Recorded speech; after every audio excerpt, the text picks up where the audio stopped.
supe que me amabas, aunque huí lejos de tu casa. Yo me fui y con un beso y con amor me regalaste tu perdón y estoy aquí.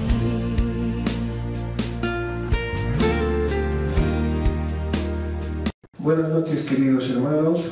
Vamos a comenzar una sesión más de esta serie que se ha planificado en la iglesia para que podamos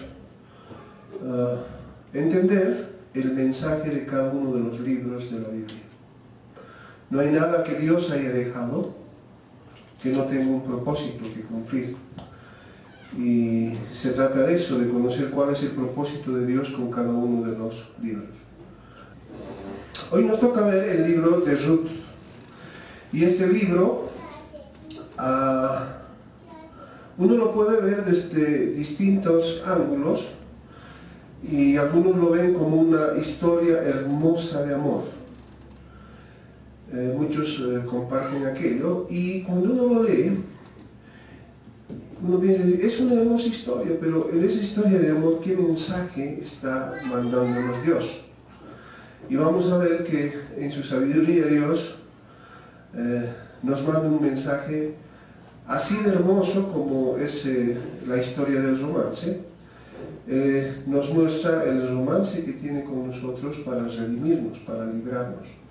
Este libro viene después del libro de Jueces, en el cual habíamos visto cómo el pueblo le falló a Dios continuamente. Y bueno, una vez fallado a Dios, ahora lo que muestra Dios en este libro es cómo el pecador puede ser redimido por Dios. Este libro empieza con un relato donde podemos ver que, como no es muy frecuente encontrar en la Biblia, Dios se encarga de dar los nombres precisos de todos los que participan. Vamos a ver el capítulo 1 del versículo 1 al 15. Dice: aconteció en los días en que gobernaban los jueces que hubo hambre en el país. Entonces un hombre de Belén de Judá fue a vivir a los campos de Moab con su mujer y sus 2 hijos. El nombre de aquel hombre era Elimelec, y los nombres de sus 2 hijos, Mahlón y Kelión. Ellos eran efrateos de Belén de Judá. Llegaron a los campos de Moab y se quedaron allí. Pero Elimelec, marido de Noemí, murió, y ella quedó con sus 2 hijos, los cuales tomaron para sí mujeres moabitas. El nombre de una era Orfa y el de la otra Ruth.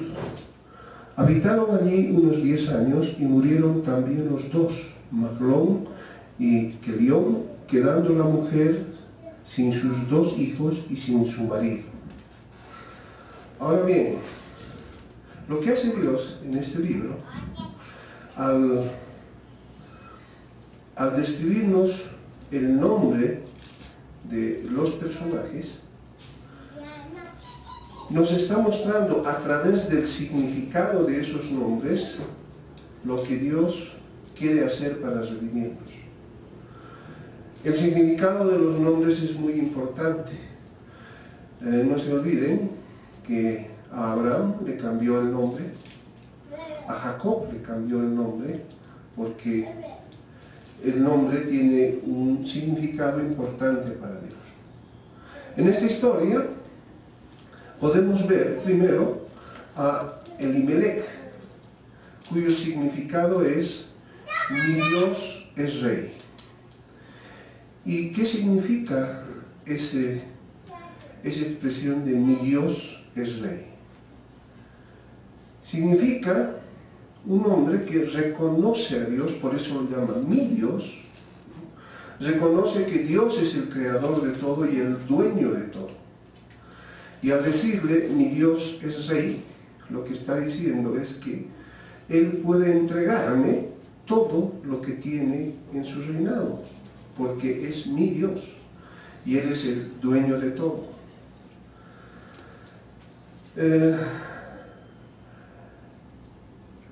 Esto significa que, dice, Dios quiere dar el dominio de todo el universo que ha creado Dios, quiere dárselo al hombre. ¿Pero a cuál hombre?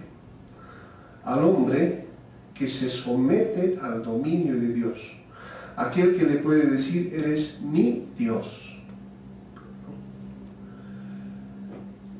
Este hombre que reconoce, que es un hombre que sabe de la existencia de Dios, que sabe que Él es el creador de todo y el dueño de todo, se casa con Noemí, y Noemí significa placer.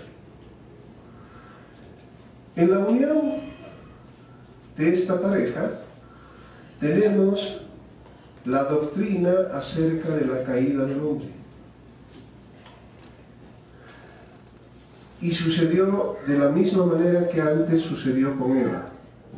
Si se recuerda, Eva cayó porque Satanás la tentó y le mostró un fruto que le pareció muy bueno a la mujer y que con ello podía encontrar placer, pero también podía encontrar poder y podía encontrar sabiduría. Fue engañada por Satanás, tentándolo a eso, a recibir placer. Entonces, cuando mi Dios es rey, se casa con placer. Esto quiere decir, cuando alguien que sabe que hay un Dios que es el creador de todo y dueño de todo, se casa con placer, busca el placer, el resultado es muerte. Entonces, en el matrimonio de Elimelech y Noemí tenemos una imagen de la caída del hombre. Porque en lugar de buscar el hombre a Dios, empieza a buscar placeres de este mundo. Ahora bien, podemos ver el hombre caído. ¿Y cuál es el fruto que viene de este hombre caído? El matrimonio dice que tenía 2 hijos. Maclón significa enfermo y Keilón significa añoranza. Ese es el fruto de esa unión. Yo no sé qué les pasaba a estas personas para poner este tipo de nombres. ¿Qué tal si a uno de tus hijos le pones lepra? Pero bueno. Cuando estos niños se hicieron mayores, fueron al país de Moab y dice que allí se casaron con muchachas que eran moabitas, con mujeres del lugar, que se llamaban Ruth y Orfa. Orfa significa un amor superficial y Ruth significa belleza. Luego sucedió que Elimelech murió. Luego también murieron los 2 hijos, Maclón y Keilón. Y esta es la imagen que nos ofrece en la Escritura sobre la caída. Cuando el hombre cae, la consecuencia es muerte. Entonces, cuando mi Dios es rey, es decir, Elimelech se casa con placer con Noemí, el resultado es la muerte y lo que queda es amargura. Cuando un hombre que sabe que hay un Dios todopoderoso y en lugar de buscarle a Él, busque el placer del mundo, el resultado va a ser la muerte y lo que le toca vivir va a ser amargura. Ahora bien, ¿qué ocurre después? En la tierra de Moab, entonces, mueren los 3 hombres y dejan a 3 viudas. Obviamente, seguramente con el corazón destrozado y sin medios para sobrevivir. 3 viudas. Entonces Noemí decide regresar a su tierra, a Belén de Judá. ¿Por qué decide regresar? Porque escuchó que Dios estaba mandando alimento a esa tierra. Recuerden que ellos salieron porque había hambre en esa tierra. Y se enteró que Dios estaba dando alimento, estaba proveyendo alimento. Entonces decidió volver. ¿Qué nos refleja eso? El que había caído decide volver a Dios, a la provisión de Dios. Y aquí lo que sigue nos va a mostrar algo que es evidente y a veces, o tal vez puede estar pasando en nuestras vidas. Noemí estaba con sus 2 yernas. Y las 2 mujeres, las 2 yernas, le dijeron y le prometieron acompañarla a Noemí a donde ella estaba yendo.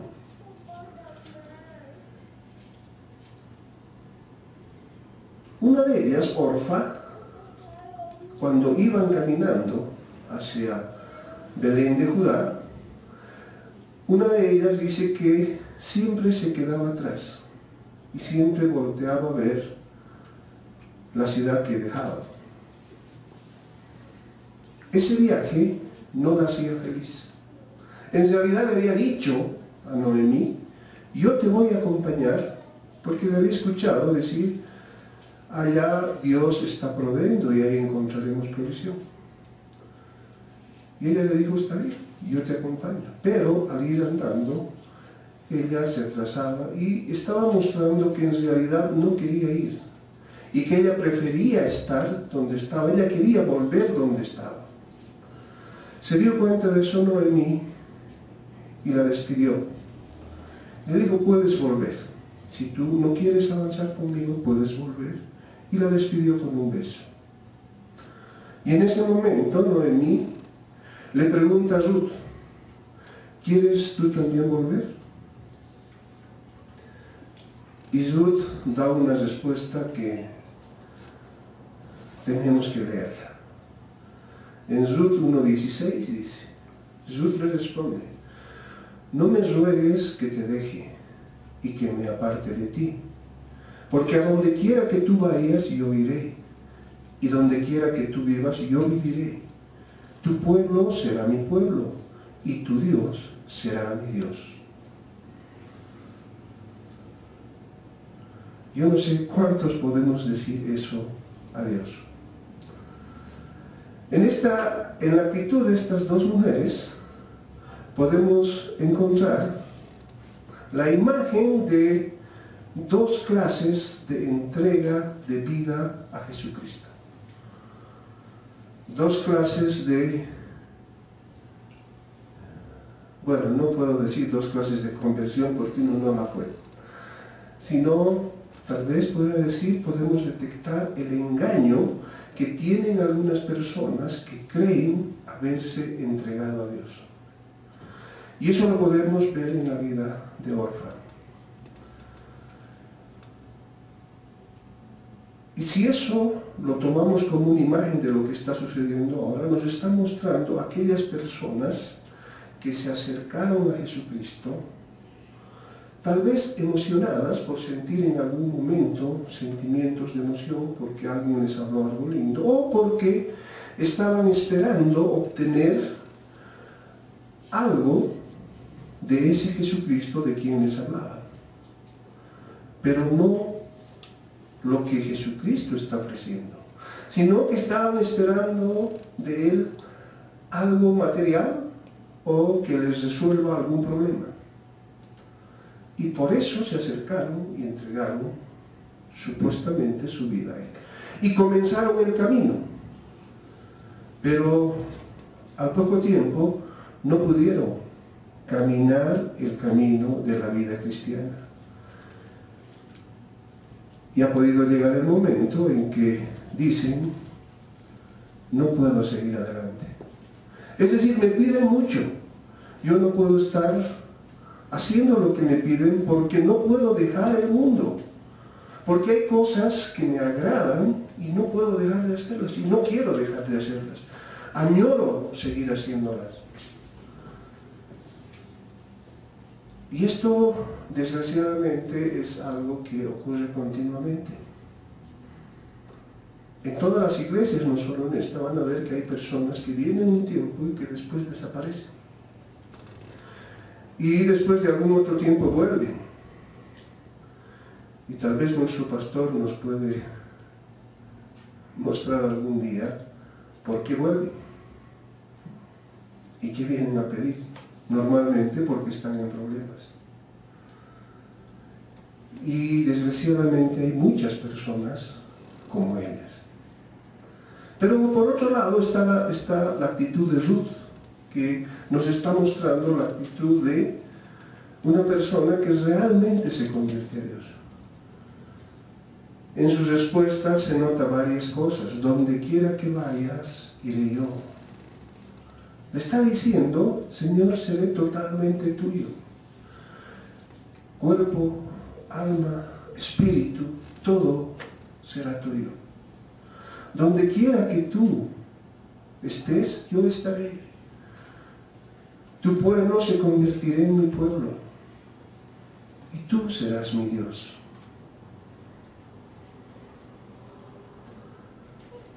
Esa es una real, verdadera vida cristiana.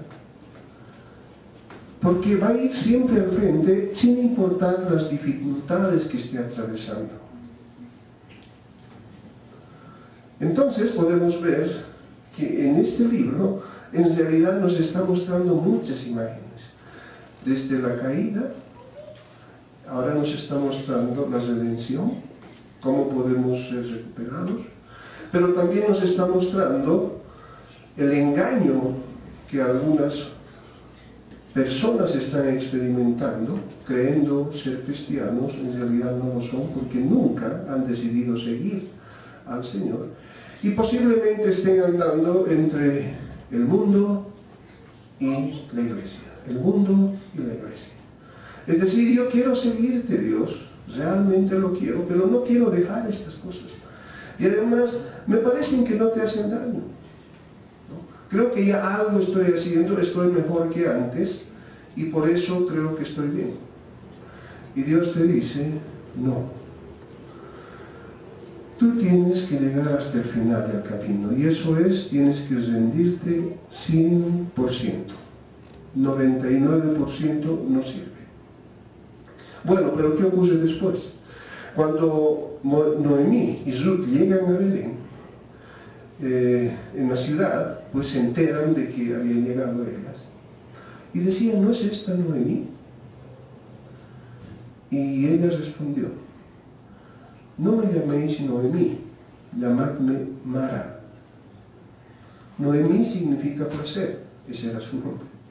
Pero Mara quiere decir amargura. Y decía, porque el Todopoderoso me ha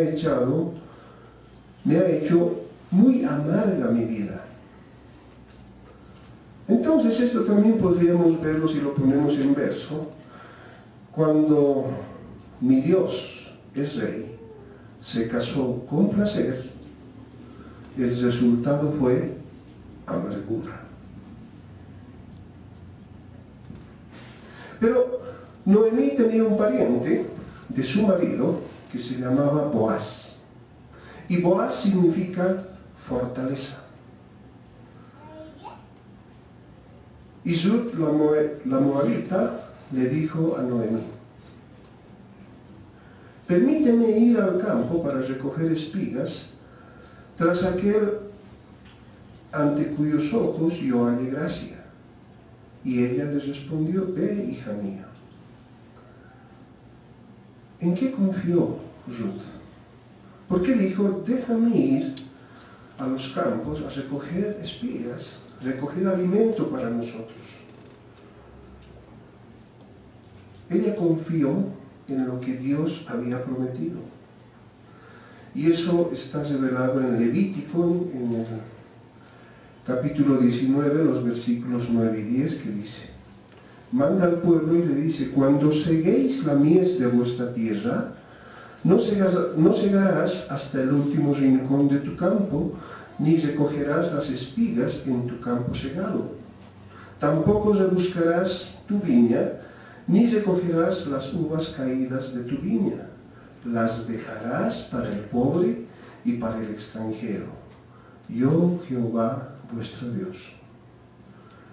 Dios había dado una promesa a los pobres y a los extranjeros. Pueden ir por esos campos porque mi pueblo no va a recoger todo lo que caiga, lo va a dejar. ¿Para quiénes? Para los pobres. Ella creyó y por eso le dice a Noemí: déjame que yo vaya a recoger alimento. Y ella fue. Dice que espigó en el campo tras los segadores, es decir, ¿qué hacían? Los que estaban segando, sacando, iban avanzando y en su camino iban dejando caer o caían algo del fruto. Y esas no la levantaban, entonces las mujeres iban detrás de ellos y todo lo que caían recogían. Y dio la casualidad que al campo que ella fue al campo de Boaz, fortaleza. Entonces, dice el relato, que Boaz la vio. Noten esto, Boaz la vio. Así como Dios nos vio o nos ve. Y preguntó por ella. Y Dios nos ve. Y Él no necesita preguntar. Él lo que ve es nuestro corazón. Y Él se da cuenta de cómo somos. Entonces, una vez que Boaz preguntó por ella, le dice: escúchame, hija mía, no recojas espigas en otro campo, ni te marches de este. Mantente cerca de las otras mujeres, que tus ojos se fijen en el campo donde ellas recogen las espigas, y ve tras ellas.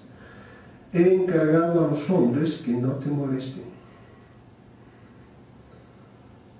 Pero dice que había varias mujeres recogiendo, y le dije: ve con ellas. Pero solo le pregunta a ella, o solo habla con ella. Y ante esa actitud ella le pregunta: ¿por qué he hallado gracia ante tus ojos, para que tú te hayas fijado en mí, siendo yo una extranjera? Estas otras mujeres son de tu pueblo, yo no soy de tu pueblo. ¿Por qué te has fijado en mí? Y vean la respuesta de Boaz. Ciertamente me han contado todo lo que has hecho por tu suegra, después de la muerte de tu marido, y que has dejado a tu padre, a tu madre, a la tierra donde has nacido, y has venido a un pueblo que no conociste previamente. ¿Qué le estaba diciendo? ¿O qué nos dice Dios cuando nos busca y cuando pregunta en nuestros corazones por nosotros?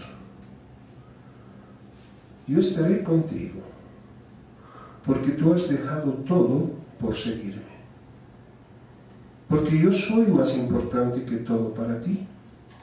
Porque yo soy tu Dios.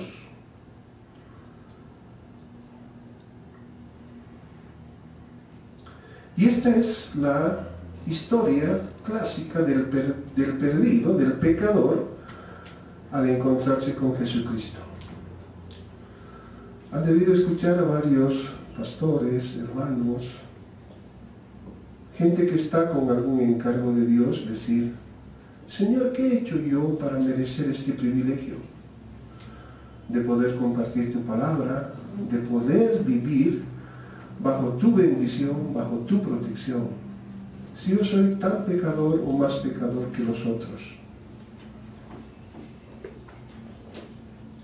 Y el Señor te dirá: probablemente tú no me conocías antes, pero yo desde siempre te he conocido.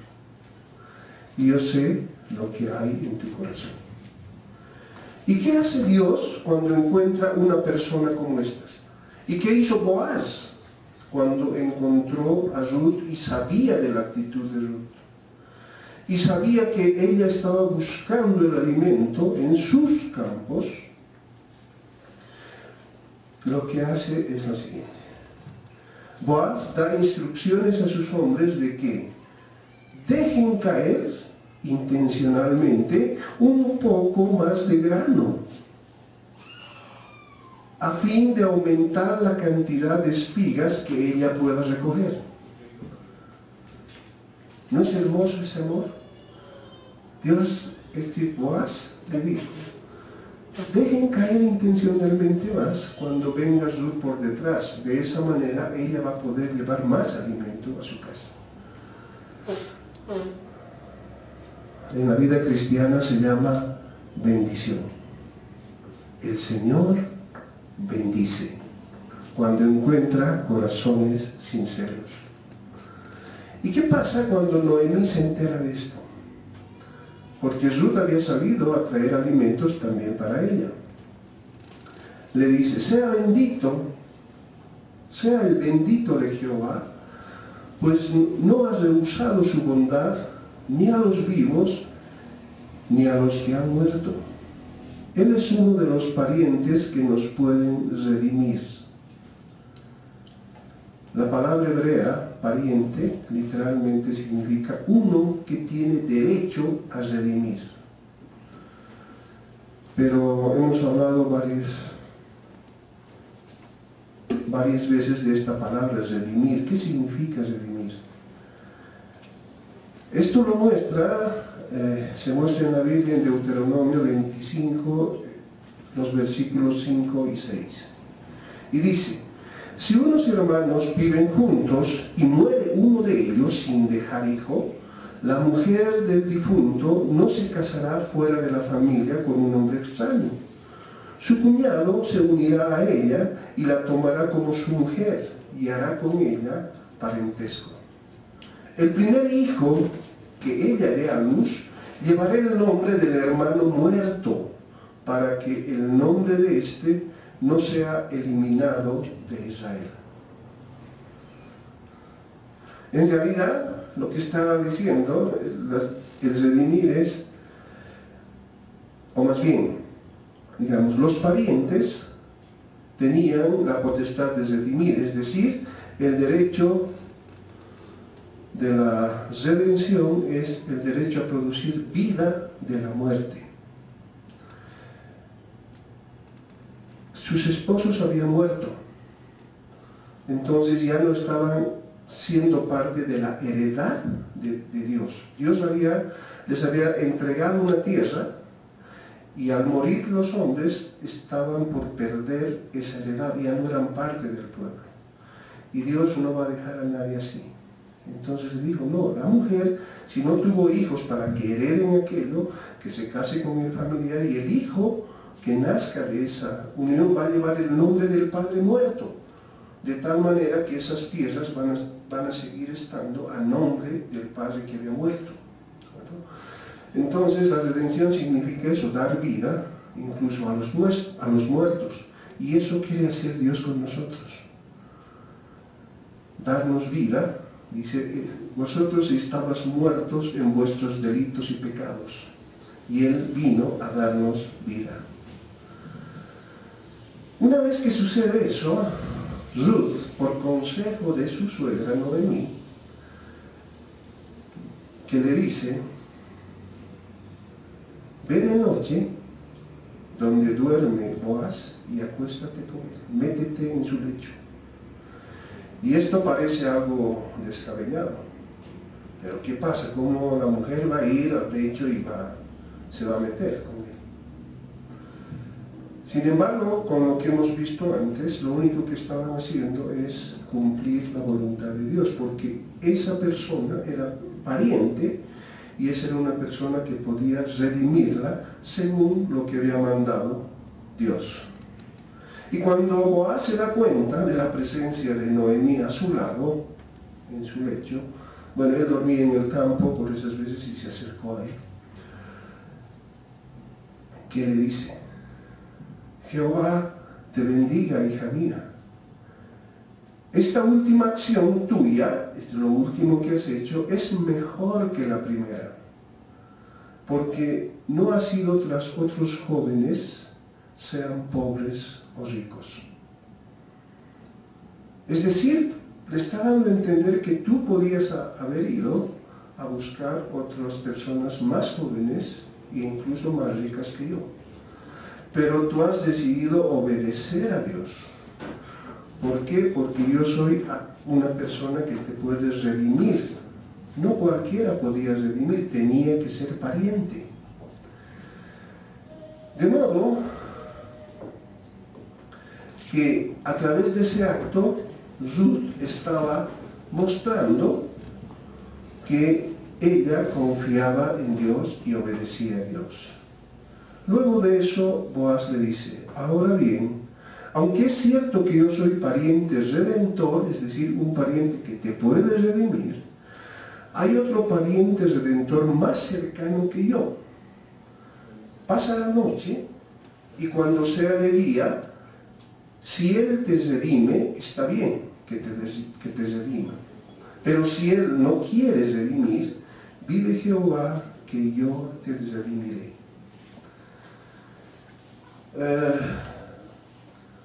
Boaz, que significa fortaleza, le está diciendo, yo soy justo.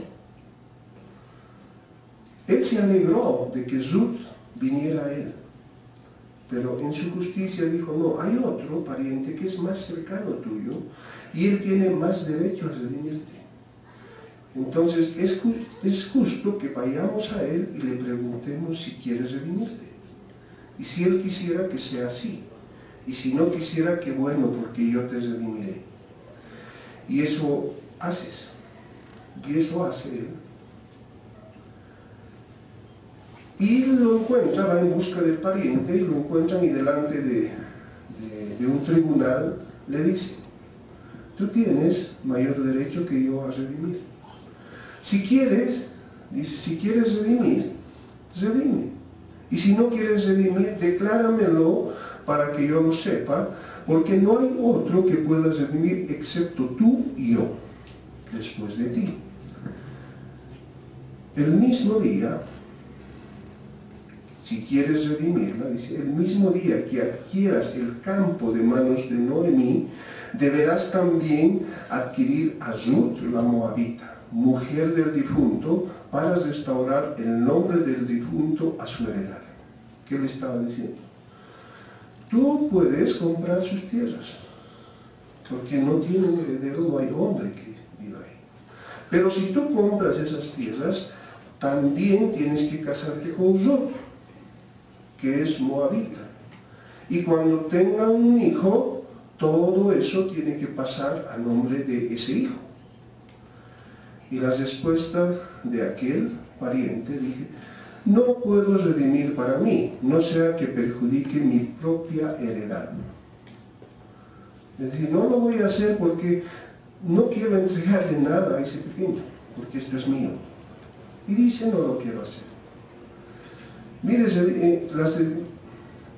el redimir involucraba comprar una tierra de aquella persona que no tenía heredad, que estaba ahí sin dueño.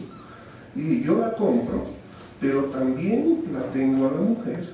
Y cuando tenga el hijo, tengo que dárselo. Y eso es exactamente lo que Jesucristo hizo por nosotros. ¿Se acuerdan que Adán y Eva vivían en el Edén? Que era una maravilla, un paraíso pero maravilloso para vivir.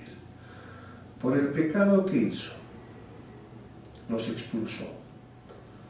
Y Jesucristo dice que vino y al morir en la cruz compró otra vez ese paraíso y quiere entregárnoslos a nosotros por ser hijos de Él.